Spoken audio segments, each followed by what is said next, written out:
नहमदुहु व नुसल्ली अला रसूलिहिल करीम अम्मा बाद फ़ौज़ बिल्लाहि मिनश शैतानिर रजीम बिस्मिल्लाहिर रहमानिर रहीम। अस्सलामु अलैकुम व रहमतुल्लाहि व बरकातुहू। आज हम सूरतुल बुरूज के तारुफ, उसके मानी और मफ़हूम को समझने की कोशिश करेंगे। सूरतुल बुरूज और उसके बाद वाली सूरत यानी सूरतुल तारिक का आपस में जोड़े का ताल्लुक है। इस सूरत की इब्तदाई आयात में एक तारीखी वाक़ये का जिक्र हुआ है जो यमन में 523 ईस्वी के लगभग नबी पाक सल्लल्लाहु अलैहि वसल्लम की पैदाइश से तकरीबन 50 साल पहले पेश आया। कदीम यमन में बहुत अरसे तक ईसाई बादशाहों की हुकूमत रही, लेकिन छठी सदी के आगाज़ में वहाँ ज़ूनवास नामी यहूदी बादशाह की हुकूमत कायम हो गई जो ईसाइयों का शदीद मुखालिफ था। यहूदी और ईसाई दरअसल शुरू ही से एक दूसरे के खून के प्यासे रहे हैं। उनके बाहमी इख्तलाफात की नौयत ऐसी है कि असूली तौर पर उनके दरमियान कभी भी सुलह नहीं हो सकती। जाहिर है ईसाई हज़रत ईसा अलैहिस्सलाम को अल्लाह का रसूल मानते हैं, बल्कि उनकी अक्सरियत तो नौज़ुबिल्लाह हज़रत ईसा अलैहिस्सलाम को अल्लाह का बेटा ही करार दे देती है, जबकि यहूदी आपको मुर्तद, जादूगर और नौज़ुबिल्लाह वल्दुल ज़ना करार देते हैं। जाहिर है ऐसी सूरत हाल में लोगों के बाहमी इख्तलाफात कैसे ख़त्म हो सकते हैं। अलबत्ता आजकल इस हवाले से बहुत गैर मामूली सूरत हाल देखने को मिल रही है। आज पूरी ईसाई दुनिया यहूदियों की मुट्ठी में है और ईसाइयों की मदद से उन्होंने यहूदी रियासत भी कायम कर ली है। इसके अलावा भी वो ईसाइयों की मुआशी और जंगी ताकत को भी जहां और जैसे चाहते हैं इस्तेमाल कर लेते हैं। बहरहाल यमन के यहूदी बादशाह ज़ूनवास ने ईसाई दुश्मनी के जुनून में ये कारनामा सरअंजाम दिया कि बाकायदा मनसूबाबंदी के तहत बड़ी बड़ी खंदकें खुदवा कर उनमें ईंधन भरा और फिर वसी पैमाने पर आग जलाकर 20,000 के लगभग बेगुनाह ईसाइयों को जिंदा जला दिया। इस सूरत की इब्तिदाई आयात में इसी वाक़ये का जिक्र है। सूरह मुबारका जो है ये मक्का मुअज़्ज़मा के उस दौर में नाज़िल हुई जब कुफार मक्का मुसलमानों को सख्त से सख्त अजाब देकर ईमान से फेर देने की कोशिश कर रहे थे। चुनाचे उसमें कुफार को उनके जुल्म सितम के बुरे अंजाम से खबरदार किया गया और अहले ईमान को तसल्ली दी गई कि अगर वो इन मजालम के मुकाबले में साबित कदम रहेंगे तो उनको उसका बेहतरीन अजर मिलेगा और अल्लाह ताला जालिमों से बदला ज़रूर लेगा।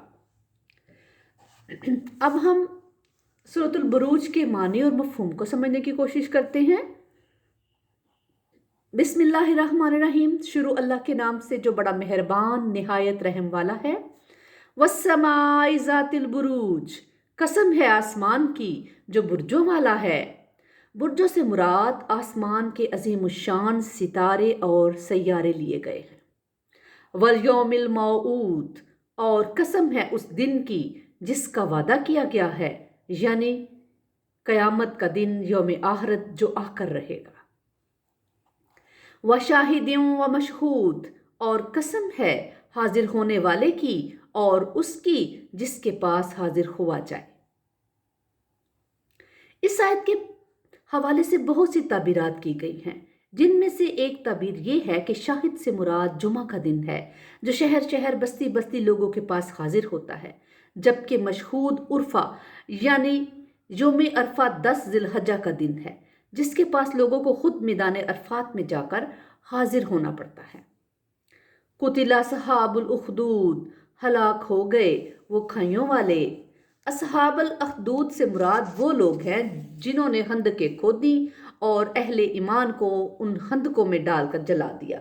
बज़ाहिर तो वहाँ अहले ईमान हलाक हुए थे, लेकिन वो तो अपनी जान आफरीन के सपुर्द करके आखिरत की नेमतों और कामयाबियों के मुस्तहिक ठहरे और वाक़तन हलाकत और बर्बादी उन लोगों के हिस्से में आई जिन्होंने खंदकें खोद कर अहले ईमान को उनमें डालकर जलाया। अन्नारि ज़ातिल वुकूद, वो आग जो ईंधन वाली थी, यानी ये वो खौफनाक आग जिसे बहुत ज़्यादा ईंधन जमा करके भड़काया गया था। इज़हुम अलैहा कुऊद, जबकि वो उसके किनारों पर बैठे हुए थे। وَهُمْ عَلَى مَا يَفْعَلُونَ بِالْمُؤْمِنِينَ شَهُودٌ، اور مومنین کے ساتھ وہ جو کچھ کر رہے تھے خود اس کا نظارہ بھی کر رہے تھے۔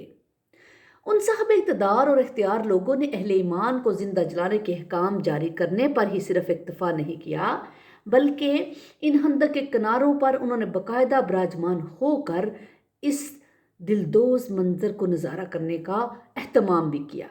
اسی طرح پچھلی صدی میں بھی ہٹلر نے بہت پرتکلف منصوبہ بندی کے ساتھ یہودیوں کے قتل عام کا اہتمام کیا تھا۔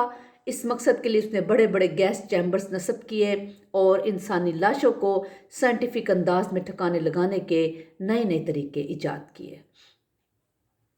وَمَا نَقَمُوا مِنْهُمْ إِلَّا أَن يُؤْمِنُوا بِاللَّهِ الْعَزِيزِ الْحَمِيدِ، اور وہ نہیں انتقام لے رہے تھے ان سے مگر اس لیے کہ وہ ایمان لے آئے تھے اللہ پر جو زبردست ہے اور اپنی ذات میں خود ستودہ صفات ہے۔ الذی لہ ملک السماوات والارض، جس کے لیے بادشاہی ہے آسمانوں کی اور زمین کی۔ واللہ علی کل شیء شہید، اور اللہ تو ہر چیز پر خود گواہ ہے۔ ان الذین فتنوا المؤمنین والمؤمنات ثم لم یتوبوا، یقیناً جن لوگوں نے ظلم و ستم کو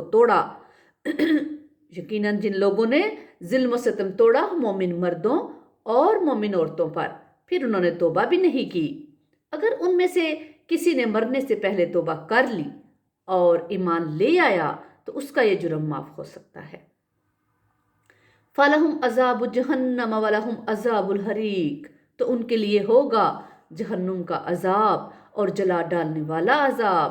ان الذین آمنوا وعملوا الصالحات، یقیناً وہ لوگ جو ایمان لائے اور جنہوں نے نیک عمل کیے، لہم جنات تجری من تحتها الانہار، ان کے لیے وہ باغات ہوں گے جن کے نیچے نہریں بہتی ہوں گی۔ ذالک الفوز الکبیر، یہ ہے اصل بڑی کامیابی۔ ان بطش ربک لشدید، یقیناً تیرے رب کی پکڑ بہت سخت ہے۔ اللہ تعالیٰ حلیم بھی ہے، وہ انسان کو ڈیل بھی دیتا ہے اور اس کی رسی دراز بھی کرتا ہے، لیکن جب وہ کسی فرد یا قوم کی گرفت کرتا ہے تو اس کی گرفت بہت سخت ہوتی ہے۔ اللہ پاک ہمیں معاف فرمائے۔ انہ ہوا یبدی و یعید، وہی ہے جو پہلی مرتبہ پیدا کرتا ہے اور وہی اعادہ بھی کرے گا، یعنی جب اس نے انسان کو پہلی مرتبہ پیدا کیا تو دوسری مرتبہ وہ اسے پیدا کرنے پر بھلا کیوں کر قادر نہیں ہوگا۔ وَهُوَ الْغَفُورُ الْوَدُودُ، اور وہ بخشنے والا بھی ہے، محبت کرنے والا بھی ہے، یعنی اللہ تعالیٰ کی ایک صفت یہ بھی ہے کہ اللہ تعالیٰ توبہ کو قبول کرنے والا یعنی بخشنے والا بھی ہے، اور اللہ تعالیٰ بہت محبت کرنے والا بھی ہے۔ ذو العرش المجید، عرش کا مالک ہے، بڑی شان والا ہے۔ فعال لما یرید، وہ جو ارادہ کر لے کر گزرنے والا ہے، یعنی ظاہر ہے کہ اس کے ارادے کے آگے کوئی رکاوٹ نہیں ڈال سکتا۔ جب اللہ پاک کسی کام کا ارادہ فرماتے ہیں تو اپنی شان کے مطابق کن کہتے ہیں اور وہ کام ہو جاتا ہے۔ حل اتاک حدیث الجنود، کیا آپ کے پاس لشکروں کی خبر پہنچی ہے؟ فرعون و سمود، فرعون اور سمود کی۔ بل الذین کفروا فی تکذیب، لیکن یہ کافر جو ہیں جٹلانے ہی میں لگے رہے ہیں، یہ جٹلانے ہی میں لگے رہیں گے۔ واللہ من ورائہم محیط، جبکہ اللہ ان کو گھیرے میں لیے ہوئے ہے۔ بل ہوا قرآن مجید، بلکہ یہ تو قرآن ہے بہت عزت والا، فی لوح محفوظ، لوح محفوظ میں ہے، یعنی اصل قرآن مجید اللہ تعالیٰ کے پاس لوح محفوظ میں ہے، جس کا مقام اور یعنی اس کا ذکر لوح محفوظ کے نام سے ہوا ہے، اس مقام کا جہاں پہ قرآن پاک محفوظ ہے۔ سورۃ الزخرف کی آیت نمبر 4 میں اسے ام الکتاب، سورۃ واقعہ کی آیت نمبر